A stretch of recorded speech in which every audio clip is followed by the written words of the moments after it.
नमस्कार। आज हम डिस्कस करेंगे इंपॉर्टेंट जीके के क्वेश्चन। देखिए एचपीआरसी के अपकमिंग एग्जाम्स के लिए हमने अलग से एक नई सीरीज चलाई है जिसको हमने अभ्यास एचपीआरसी करके नाम दिया है। इस सीरीज में हम उन सभी इंपॉर्टेंट टॉपिक्स को कवर करते हैं जो ऑफिशियली सिलेबस में जो है मेंशन किए गए हैं।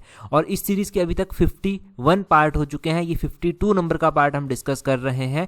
जितने भी क्वेश्चन अभी तक डिस्कस किए गए हैं हर एक क्वेश्चन इंपॉर्टेंट रहा है और हर एक क्वेश्चन को हमने डिटेल से डिस्कस किया है। अभी हम क्वेश्चन नंबर 1 से डिस्कशन को स्टार्ट करेंगे। बोलते हैं which organisation are known as Bretton Woods twin. तो बोलते हैं कि ब्रेटन वुड ट्विन्स के नाम से जो है वो कौन से संगठन जाने जाते हैं। जब ट्विन है तो नाम से पता चल रहा है कि यहाँ पर दो संस्थान जो है वो कोई ना कोई जो है वो होंगे। अगर हम बात करें ब्रेटन वुड ट्विन्स की कि ब्रेटन वुड ट्विन्स के नाम से किन दो संस्थानों को जाना जाता है, तो एक IMF को जाना जाता है और दूसरा वर्ल्ड बैंक को जाना जाता है। ऑप्शन ए जो है वो इसका सही आंसर जो है वो हो जाएगा। किसको? IMF और वर्ल्ड बैंक को जो है वो जाना जाता है।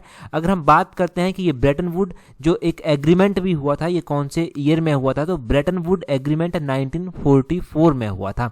इसमें जो है वो लगभग 44 अलाइड नेशन जो था वो जुड़े हुए थे और यहीं से IMF और जो है वो वर्ल्ड बैंक जो है वो सामने जो है वो आता है। अगर हम IMF और वर्ल्ड बैंक के बारे में भी इंडिविजुअली देखेंगे क्योंकि इकोनॉमी के काफ़ी अच्छे खासे क्वेश्चन जो है वो अभी एग्जाम में पूछे जा रहे हैं, तो एक बेसिक क्वेश्चन बनता है कि IMF की स्थापना जो है वो कौन से ईयर में की गई थी, तो IMF की स्थापना 1945 में जो था वो की गई थी। ये जो ब्रेटन वुड जो एक एग्रीमेंट था इसी ने प्रपोज किया था IMF को और उसके बाद ही 1945 में इसकी स्थापना जो है वो होती है। IMF के हेडक्वार्टर की भी अगर हम बात करें कि इसका हेडक्वार्टर जो है वो कहाँ पर जो है वो स्थित है, तो इसका हेडक्वार्टर जो है वो ध्यान रखना है वॉशिंगटन DC में जो है वो इसका हेडक्वार्टर जो है वो स्थित है। वैसे ही दूसरा वर्ल्ड बैंक यहाँ पर दिया गया है। वर्ल्ड बैंक का हेडक्वार्टर भी वॉशिंगटन DC में ही स्थित है और इसकी स्थापना कौन से ईयर में की गई थी, तो 1944 में जो ब्रेटन वुड एक एग्रीमेंट आया था उसके बाद ही इस वर्ल्ड बैंक की स्थापना 1944 में जो था वो हो गई थी। तो इतना आपको IMF और वर्ल्ड बैंक के बारे में पता चल गया। यहाँ पर एक और नाम आप जुड़ा हुआ देखेंगे वो है WTO। WTO का पूरा नाम जो है वो क्या है? इसका पूरा नाम है वर्ल्ड ट्रेड ऑर्गेनाइजेशन। इसकी स्थापना 1995 में जो है वो की गई है। इससे पहले जो था वो एक GATT हुआ करता था, GATTE। इसको बोलते थे journal agreement on tariff and trade. तो GATT को जो है वो रिप्लेस कर दिया गया WTO यानी कि वर्ल्ड ट्रेड ऑर्गेनाइजेशन के द्वारा 1995 में।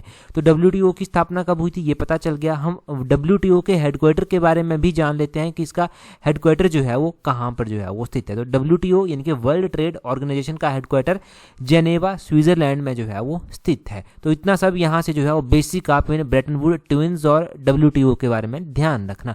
अगला क्वेश्चन देखिए, बोलते हैं in which year was the production 50% of the total production in 1993 and 1998 together. तो बोलते हैं कि 1993 और 1998 में कुल उत्पादन का 50% किस वर्ष में एक साथ हुआ था। तो देखिए अगर हम 1993 और 1998 में कुल उत्पादन देखते हैं तो इसका 50% अकेला जो था वो 1995 में हो गया था। ऑप्शन बी सही आंसर है।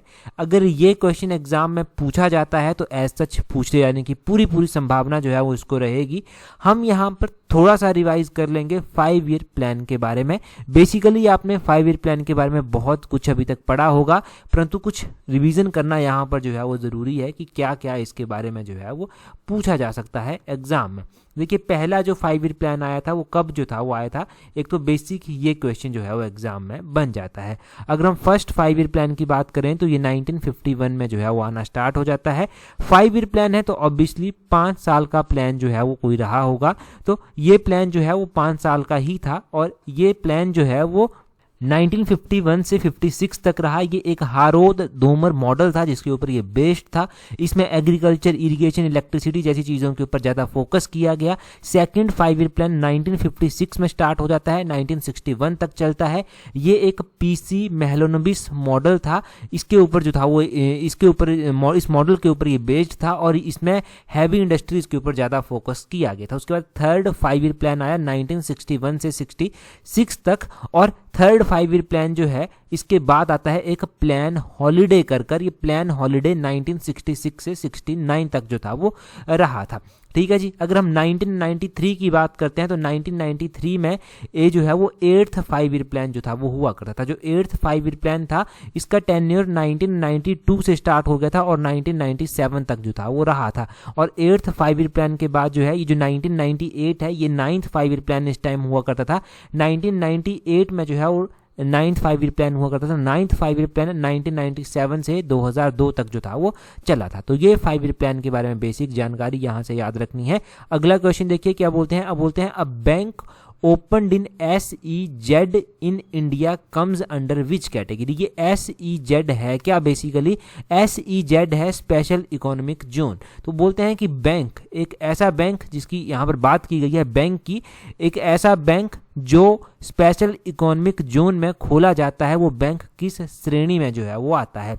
देखिए अगर हम बात करते हैं कि जो बैंक कोई SEZ में इनके स्पेशल इकोनॉमिक जोन में जो है वो खोला जाता है तो वो बैंक जो है वो आता है ऑफशोर बैंकिंग की श्रेणी में। ऑप्शन बी सही आंसर है।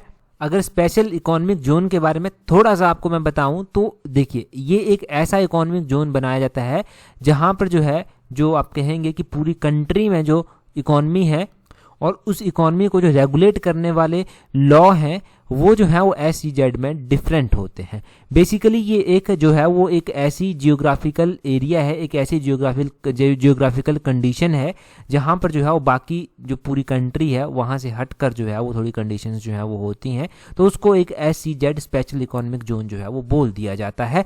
ऑफशोर बैंकिंग यहाँ पर जो है वो होती है। अगला क्वेश्चन देखिए, बोलते हैं बिवार और Dahiya form of shifting cultivation is popular in which of the following state of India. तो बोलते हैं कि ये जो भारत में बेवार और दहिया खेती है ये निम्नलिखित में से कहां पर जो है वो प्रसिद्ध है। बेवार और दहिया जो है वो मध्य प्रदेश में जो है वो प्रसिद्ध है। ऑप्शन डी इसका जो है वो सही आंसर हो जाएगा। कहां पर? मध्य प्रदेश में प्रसिद्ध है। तो हम थोड़ा सा शिफ्टिंग कल्टीवेशन के बारे में देख लेते हैं, रिवाइज भी नहीं हुआ है। अब देखना जब आंसर की आएगी ना TGT आर्ट्स की तो आपको देखने को मिलेगा कि ये जो हमने अभ्यास सीरीज चलाई है हर एक पार्ट से क्वेश्चन आपको देखने को मिलेंगे। इसी अभ्यास सीरीज में हम लास्ट में 1 लाइनर क्वेश्चन भी डिस्कस करते हैं, वहां से भी बहुत कुछ आपको एग्जाम में देखने को मिलेगा, बशर्ते आपने सीरियसली पढ़ाई की हो तभी आपको यहाँ से फ़ायदा मिलता है। सीरियसली वीडियोस देखी होंगी, कंटिन्यू देखी होंगी, ऐसा नहीं कि आप जो है वो सिर्फ एक वीडियो देख रहे हैं और सोच रहे हैं सिलेक्शन हो जाएगी, वैसा पॉसिबल नहीं है। आगे बोलते हैं इंडिया में अगर हम शिफ्टिंग कल्टीवेशन की बात करते हैं तो बिवार और दहिया ये मध्य प्रदेश में प्रचलित है, पोडू और पेंडा आंध्र प्रदेश में है, पामा धाबी जो है और कोमन करकर और ब्रिंगा करकर ये उड़ीसा में जो है वो आती है, कुमारी करकर जो है वो वेस्टर्न घाट में है, वेल्लर करकर और इसको वाल्टर भी बोलते हैं ये साउथ ईस्टर्न राजस्थान में है, खील कर भी एक कल्टीवेशन आती है ये हिमालयन बेल्ट में जो है वो आती है, और कुरुवा कर आती है ये झारखंड में आती है, झूमिंग कर आती है ये नॉर्थ ईस्टर्न रीजन में जो है वो आती है। ये क्वेश्चन ऐसा क्वेश्चन है HS में भी अभी तक पूछा गया है, NT में भी पूछा गया है और मैं श्योर हूं कि आगे भी एग्जाम में पूछा जाएगा। अगर नहीं रिवाइज करेंगे टाइम टू टाइम तो पक्का ये एग्जाम में जो है वो नंबर काटेगा। अगला क्वेश्चन देखिए क्या बोलते हैं, यहाँ पर बोलते हैं Mahalwari system of land revenue in India was introduced during the period of. तो बोलते हैं कि भारत में भूमि राजस्व की जो महलवारी प्रणाली थी ये प्रणाली बोलते हैं कि किसकी अवधि के दौरान, कौन से वाइसराय या फिर कौन से गवर्नर जनरल हुआ करते थे जिनकी अवधि के दौरान जो है ये स्टार्ट हुई थी। अगर हम देखिए अलग अलग राजस्व की प्रणालियों के बारे में बात करते हैं, हम पढ़ चुके हैं इस सीरीज में भी, ये एक महलवारी सिस्टम भी जो है वो आता है। अब महलवारी सिस्टम जो है वो लॉर्ड विलियम हेस्टिंग के कार्यकाल के दौरान जो था वो इंट्रोड्यूस हुआ था। ऑप्शन ए जो है वो इस क्वेश्चन का सही आंसर हो जाएगा। हम थोड़ा सा डिटेल से यहाँ से जानेंगे ताकि कॉन्सेप्ट क्लियर हो सके और एग्जाम में कोई सा भी क्वेश्चन ऐसा पूछा जाए तो उसको भी आप सॉल्व जो है वो कर सके। विलियम बेंटिक के कार्यकाल की बात करें तो विलियम बेंटिक भारत के पहले गवर्नर जनरल बने थे। इनका कार्यकाल 1828 में स्टार्ट होता है, 1835 तक इनका कार्यकाल चलता है। ये जो महलवारी सिस्टम आया था ये सिस्टम जो था वो लगभग 1833 के आसपास जो था वो इंट्रोड्यूस किया गया था लॉर्ड बेंटिक के कार्यकाल के दौरान। ये आपने जो है वो ध्यान रखना है। देखो इस महलवारी सिस्टम की रूट्स अगर आप देखेंगे तो 1822 ईयर से जो है वो जुड़ती हैं। अंग्रेजों ने जो है वो हॉलेट मैकेंजी एक हुआ करते थे, हॉलेट मैकेंजी एक अंग्रेज हुआ करते थे। इन्होंने एक नई प्रणाली तैयार की और ये 1822 में जो था वो लागू जो था वो हो गई थी। अब ये कुछ एक क्षेत्रों में, कुछ एक प्रांतों में आप कह सकते हैं उस टाइम जो था वो लागू हुई थी। इसमें था क्या, इसमें जो है वो इसके अनुसार जो है जो संग्रहकर्ता हुआ करते थे उस टाइम, जो राजस्व संग्रह करते थे, वो गांव-गांव जाकर जो है वो भूमि का निरीक्षण करते थे, खेतों को मापते थे और विभिन्न समूहों के रीति रिवाजों और उनके जो अधिकार हुआ करते थे उनको भी नोट या फिर दर्ज जो था वो करते थे। गांव के भीतर जो भूखंड थे उनमें जो है वो अनुमानित राजस्व को जो है वो जोड़ा जाता था और प्रत्येक गांव को महल बोला जाता था। प्रत्येक गांव द्वारा जो देय राजस्व है उसकी गणना जो था वो की जाती थी। अब राजस्व की गणना की जाती थी, ये कोई ऐसा नहीं था कि इतना ही देना पड़ेगा, ये टाइम टू टाइम जो है वो निर्धारित किया जाता था, कोई स्पेसिफिक इसमें अमाउंट नहीं रखा गया था। राजस्व एकत्र करने और कंपनी को भुगतान करने का दायित्व जो है पहले जमींदारों के पास हुआ करता था, परंतु इसमें जो है वो जमींदारों के बजाय ग्राम प्रधानों को जो है ये जिम्मेदारी जो है वो सौंपी गई और यही सिस्टम जो है वो महलवारी सिस्टम जो है वो कहलाया। क्या कहलाया ये सिस्टम? महलवारी सिस्टम जो है ये कहलाया। तो इस तरह का था ये महलवारी सिस्टम। बेसिकली ये 1822 में जो था वो आ गया था। हॉलेट मैकेंजी का नाम मैंने आपको बताया। फिर हम 1833 विलियम बेंटिक के कार्यकाल के दौरान भी पढ़ते हैं इसको। तो इस तरह से दोनों तरह से आपको इस क्वेश्चन को जो है वो ध्यान रखना है। थोड़ा डिटेल में बताने की मैंने कोशिश की। अगला क्वेश्चन देखेंगे, परंतु अगला क्वेश्चन हम डिस्कस करें उससे पहले अगर आप तैयारी कर रहे हैं अपकमिंग पटवारी के एग्जाम के लिए, जेबीटी के एग्जाम के लिए, जेबीटी का एग्जाम तो आने वाला है, अभी थोड़े दिनों में उसका शेड्यूल आ जाएगा। पटवारी के एग्जाम का शेड्यूल भी जल्दी ही जो है वो आ जाएगा। अब देखिए ये एग्जाम जो है वो कंडक्ट करवाए जाएंगे। अगर आप सीरियसली तैयारी कर रहे हैं तो इन दोनों ही एग्जाम में अगर आप देखेंगे तो एक में तो 1,87,000 और दूसरे में भी लगभग मतलब 40-50 हज़ार के करीब में भी होंगे इतने, अभी डाटा एग्जैक्टली नहीं पता, परंतु लगभग 2-3 लाख लोग जो है वो पेपर जो है वो भर चुके हैं इन दोनों पेपरों को। तो कंपटीशन आप देख सकते हैं कितना ज़्यादा है, पोस्टें उतने ज़्यादा नहीं है। आज के टाइम में नौकरी लेना कितना टफ है। तो सीरियसली तैयारी कर रहे हैं तो सीरियस नोट पर आप अपनी स्टडी को जो है वो अच्छी शेप दे सकते हैं, अपनी कमियों को एनालाइज कर सकते हैं और आप टेस्ट सीरीज ज्वाइन कर जो है वो एक स्टडी में जो है स्मार्ट स्टडी का कॉन्सेप्ट जोड़ सकते हैं और आगे बढ़ सकते हैं। टेस्ट सीरीज का लिंक नीचे डिस्क्रिप्शन बॉक्स, कमेंट बॉक्स में दिया गया है। आगे बोलते हैं Jejaka Bhukti was the ancient name of. तो जेजाका भुक्ति जो है वो किसका प्राचीन नाम हुआ करता था? ये बुंदेलखंड का जो था वो प्राचीन नाम हुआ करता था। बुंदेलखंड, ऑप्शन सी इसका सही आंसर हो जाएगा। यहाँ से अगर प्राचीन नाम पूछा गया तो एज सच पूछ लिया जाएगा, आपसे ज़्यादा जो है वो घुमा फिरा कर बात यहाँ पर जो है वो नहीं की जाएगी। तो इतना आप यहाँ पर जो है वो इसका ध्यान रखना।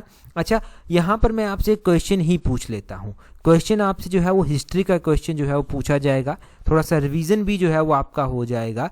क्वेश्चन इस तरह से है कि मुस्लिम लीग की स्थापना जो था वो कहाँ पर की गई थी और किस वायसराय के कार्यकाल के दौरान जो था वो की गई थी।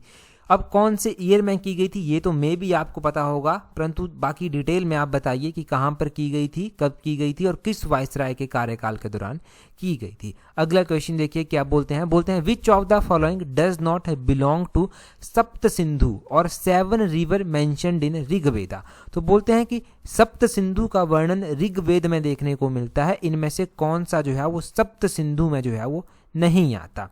अगर हम ऋग्वेद के अनुसार अब बात करते हैं तो सप्त सिंधु के बारे में हम पढ़ चुके हैं। यहाँ पर 7 नदियों का जो है वो वर्णन देखने को मिलता है। ये 7 नदियाँ कौन कौन सी जो है वो आती हैं? 7 नदियों में रावी भी आती है, चेनाब भी आती है, झेलम भी आती है। यमुना जो है वो इन 7 नदियों में नहीं आती। तो यहाँ पर वही पूछा गया है, not belong to Sapta Sindhu reason. तो ये ऑप्शन डी यमुना जो है वो सही आंसर हो जाएगा। सप्त सिंधु के बारे में भी हम थोड़ा सा जो है वो रिवाइज जो है वो कर लेते हैं। सप्त सिंधु में जो है वो एक तो सिंधु नदी आती है जिसको सुवासा नदी बोलते हैं, और एक सतलज नदी आती है जिसको सतुद्री बोलते हैं, ब्यास आती है जिसको विपासा बोलते हैं, रावी आती है जिसको पुरुषाणी बोलते हैं, चेनाब आती है जिसको अस्किनी बोलते हैं, झेलम आती है जिसको वित्सता जो है वो बोलते हैं, और एक घग्गट नदी आती है जिसको सुशामा जो है वो बोलते हैं। तो इन 7 नदियों का जो घिरा हुआ क्षेत्र है बेसिकली उसको जो है वो सप्त सिंधु क्षेत्र जो है वो बोला गया। ऋग्वेद में अफगानिस्तान की भी 4 नदियां जो है वो बताई गई हैं। एक कुंभा नदी है जो काबुल के नाम से जानी जाती है, एक क्रुमु नदी है जिसको कुर्रम नदी भी बोलते हैं, एक गोमती नदी है जिसको गोमल भी बोलते हैं, और एक जो है वो सुवस्तु है जिसको स्वात भी जो है वो बोलते हैं। और ऋग्वेद में ही अगर बात करें हम तो टोटल तो यहाँ पर 21 नदियों का उल्लेख मिलता है, जिनमें से सिंधु नदी का जो सर्वाधिक उल्लेख है वो मिलता है। और सबसे पवित्र नदी जो है वो सरस्वती नदी जो है वो यहाँ पर बताई गई है। और सरस्वती नदी को जो है वो माते तमा, देवी तमा और नदी तमा कहा गया है। ठीक है जी, ये सब आपको यहाँ से याद रहेगा। अगला क्वेश्चन देखिए, बोलते हैं federal system with strong centre government has borrowed from. तो बोलते हैं कि मजबूत केंद्र सरकार के साथ संघीय प्रणाली से उधार लिया गया।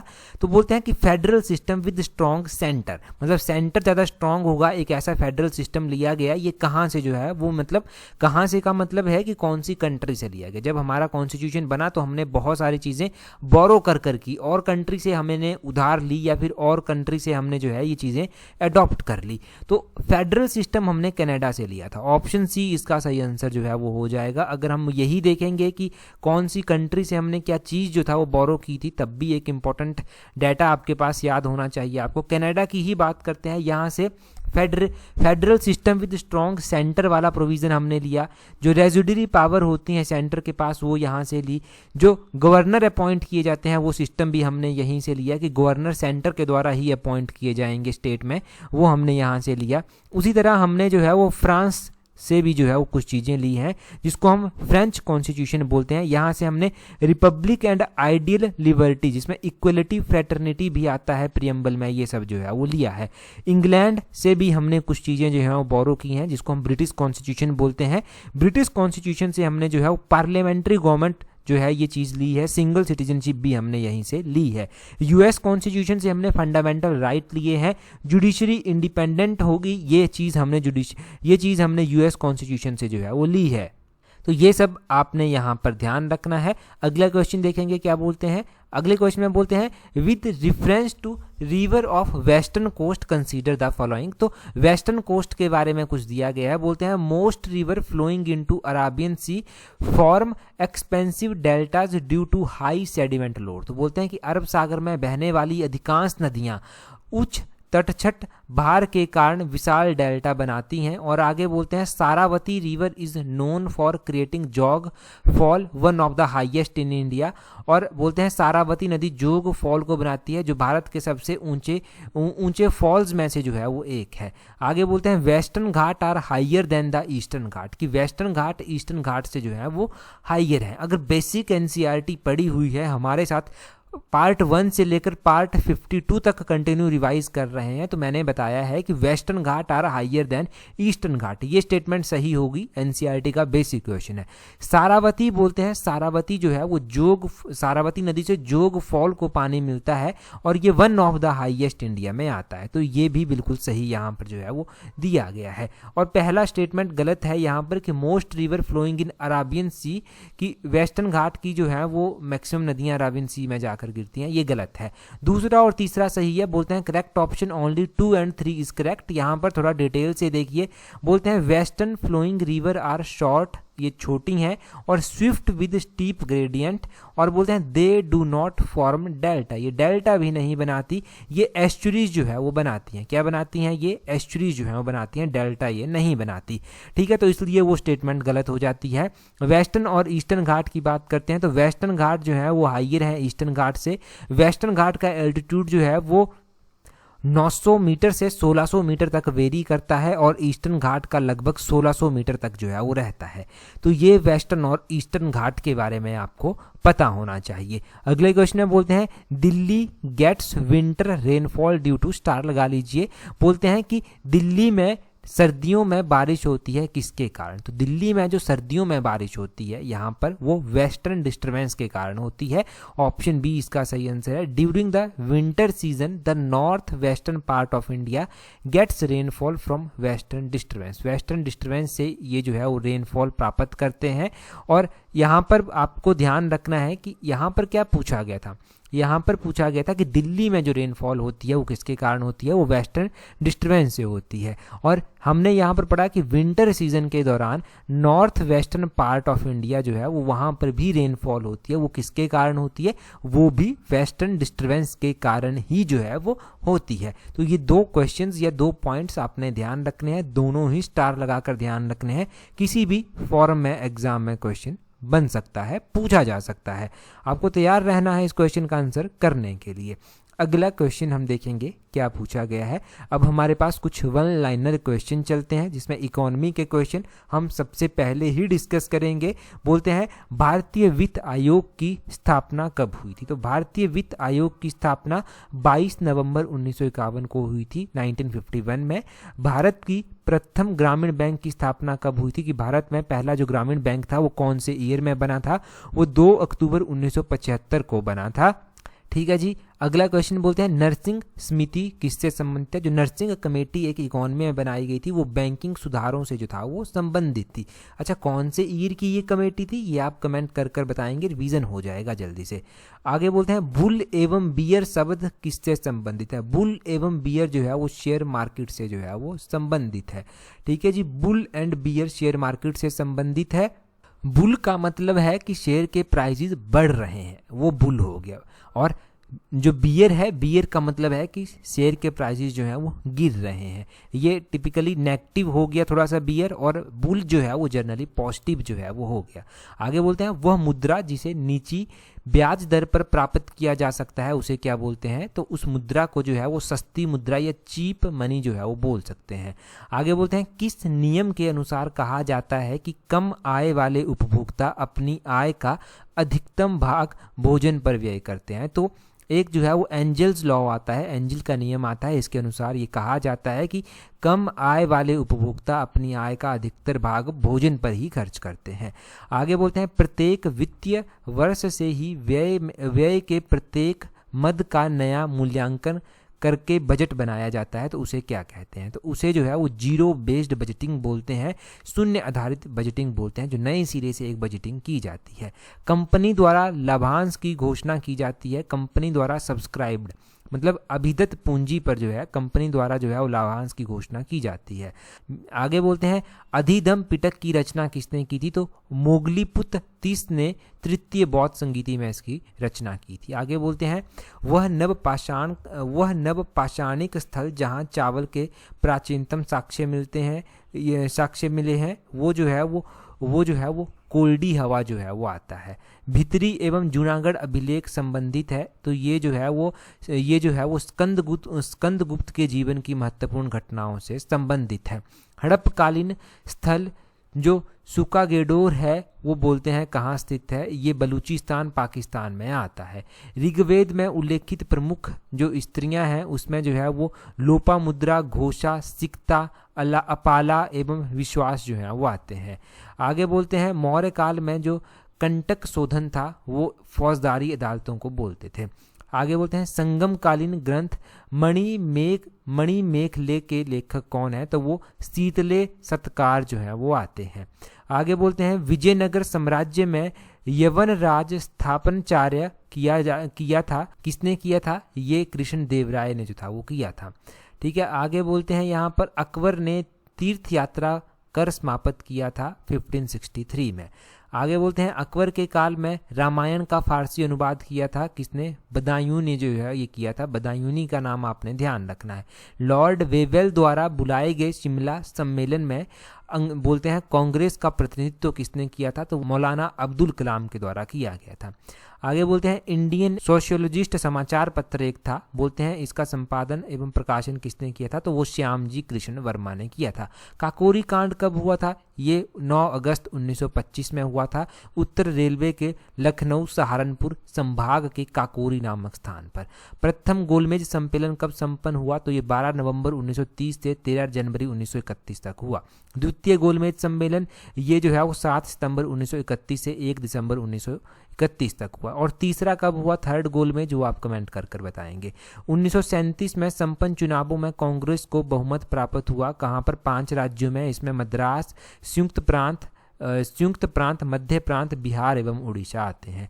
कर्क रेखा ट्रॉपिक ऑफ कैंसर के इन देशों से होकर गुजरती है, तो ये ताइवान, चीन, बांग्लादेश, संयुक्त अरब अमीरात, सऊदी अरब, चाड रिपब्लिक और नाइजर, माली, हवाई द्वीप अमेरिका का द्वीप है, बहमास, मारितानिया, अल्जीरिया, लीबिया, मिस्र, भारत, म्यांमार, ओमान और इन सभी कंट्री से होकर ये गुजरती है। स्थल एवं जल पूर्व जो विषुवत रेखा है जिसको इक्वेटर लाइन बोलते हैं, ये 13 कंट्री से होकर गुजरती है। ये 13 देश कौन कौन से हैं? इसमें कोलंबिया, ब्राज़ील, किरिबाती, इक्वेडर और जो इंडोनेशिया है, मालदीव है, सोमालिया है, युगांडा है, केन्या है, कांगो रिपब्लिक आता है और कांगो गणराज्य भी आता है। एक कांगो लोकतांत्रिक गणराज्य है और एक कांगो गणराज्य है। एक गैबन है और एक गैबन एवं साओ टोम है, ये भी आते हैं, प्रिंसिप आते हैं। तो ये 13 जो हैं वो देश आते हैं।